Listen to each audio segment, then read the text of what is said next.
Well, a big board sports salute to KJ Kevin Smith from Columbia High School, and then the East Greenbush Castleton Little League, and up through the ranks and to the Troy Dodgers and to Maryland, and now the Toronto Blue Jays. Wow, that is an amazing story. And selected yesterday in the Major League Baseball amateur draft, going to Toronto in the 4th round. And KJ joins us here on Big Board Sports on 104.5 The Team for a few minutes. KJ, Rodger, and Chris, good morning, man. Hey, guys. Good morning. Thanks for having me. Thank you for coming on. I talked to you yesterday afternoon, but now you've had even more time to let this all sink in. What's your thoughts now about where you're heading and the whole draft process? Yeah, it's something that you dream of when you're a little kid. You don't really try to think about it too much. Just try to enjoy the process, and you're trying to work hard to get there. So now that it's sunk in a little bit, get to spend a day with the family. It's still surreal to me. I'm really thankful for all the guys that helped me get to this point. I'm excited to get back to work. Yeah, how much looking back, KJ, and you talked about this yesterday a little bit for the TV, but you think back at Little League and your coaches there and up through the ranks, prepared you in the right way for just making you a better player and making baseball fun, right? And for you to stick with that sport. Yeah, like I said yesterday, I always had fun playing the game ever since I was with Tom Hall back in East Greenbush. I had a lot of great teammates and a lot of great friends that I grew up playing football with until 11 at night, and go to the Little League field and have practice for 3 hours. And some guys would think we're overdoing it, but we just love the game and love playing with each other. So even back then, he made it fun for me. We won a lot, which was always a good thing. And then, I continued at Columbia and over to South Troy, where, you got more of the work aspect of it. I saw guys with great work ethics over there and guys that are better than me and pushing me along the way. And obviously when you get to Maryland, you play with All-Americans and you play with guys who are ranked and guys who are going to go in the draft and win early. That's a lot of fun too. So just kind of being with guys who were great, at the same time, guys that made a lot of fun. Those two things I'm very thankful for. Hey, Kevin, I know obviously you've played with the wooden bat before, but do you expect there to be any kind of adjustment? Is there an adjustment whenever you go from college to a summer league where you're using a wood bat? And is that something you get used to? Do you use a wood bat, kind of regularly to always keep, your hands, your mind, whatever, used to the way the ball comes off that bat differently? Yeah, there definitely is an adjustment. It's weighted a little bit differently. Like you said, the ball comes off it a little differently. But I've always used wood. Throughout my life, on travel ball over at South Troy, we use wood. Obviously used it last year in the Cape. So I've been on and off with it. I use it during the season just for feels, like you said. I never really put it down. So I don't expect there to be a huge changeover. I've used it before, used it for a long time. So I'm excited to get it back in my hands. Did you ever use a Mako? Have not. all the kids in my dugout last night, it's all Mako. Everything's a Mako. Ball comes flying. We had the old stealth in our dugout. We had the old Nikes, the CF3, the Marini. So yeah, those are back when those bats were just ridiculous. My dad could hit them out. Oh, I'd like to see that. I'd love to see that, KJ. I talk about the Blue Jays. You had no idea. Give us the way yesterday unfolded for you when you finally, it was probably about 2:30 in the afternoon, and you really had no idea really going in what team you would end up with. Yeah, no idea. Some guys will know earlier than others. It just depends on what happens throughout the draft, what the team's feeling, where you're picked. We really didn't have any clue until about a minute beforehand. My advisor that I was working with kind of told me there's a chance I go at 129. So we started paying attention, and 30 seconds before the pick was in, he let me know that I was going there and to enjoy it. So, it was a fun time with the family. Didn't let them know too much.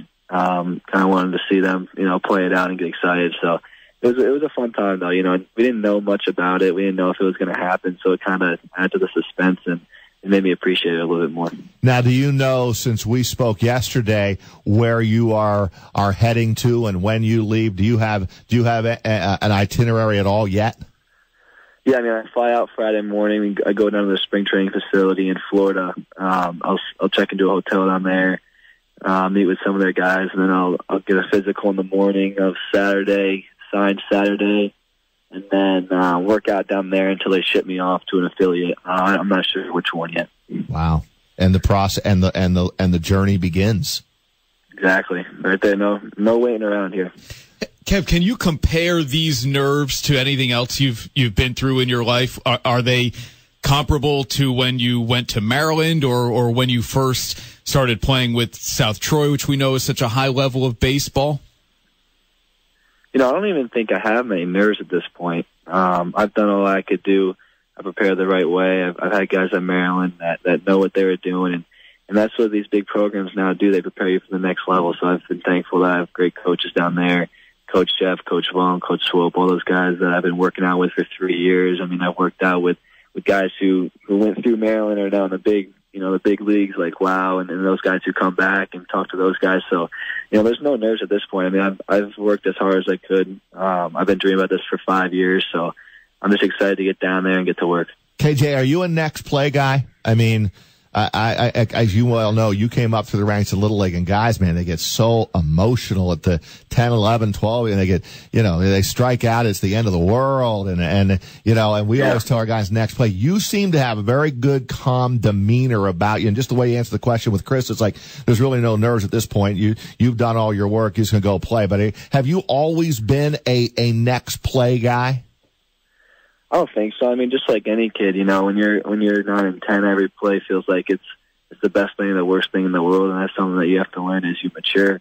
I just saw a quote. I think it was Aaron Judge who struck out twice and then ended up hitting a homer in the 6th or the 7th to get the Yankees a win, and he was talking about how the next pitch you always have a chance to change the game. So that's something that as I've gotten older and games start to matter more, you have to kind of keep your emotions in check and know that the next pitch, you can do something great for your team. So if you start checking out in the first and second at bat, and then you go and make an error and you start compounding it, then that's when things get ugly. So, when you make an error, you just got to start to reset yourself and know that the next ball's coming to you, the next pitch is going to be there, and get ready for it. Because like you all know, one swing or one ground ball can kind of change the game, for your team and for yourself. So always just having that positive mindset that the next at bat is going to be your best one. It kind of keeps you positive because there's a lot of thinking that you can do in the game when you're sitting on the bench or waiting in the field.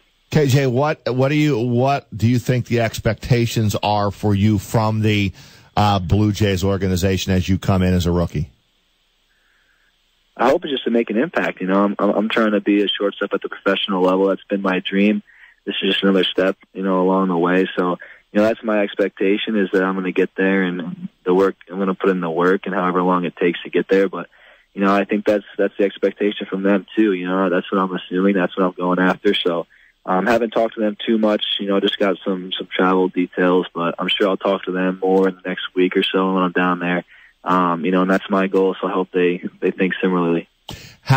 Obviously it's been hard work, but you've always been just an outstanding fielder, right? If you were describe the best part of your game, right? It's the way you can field the baseball.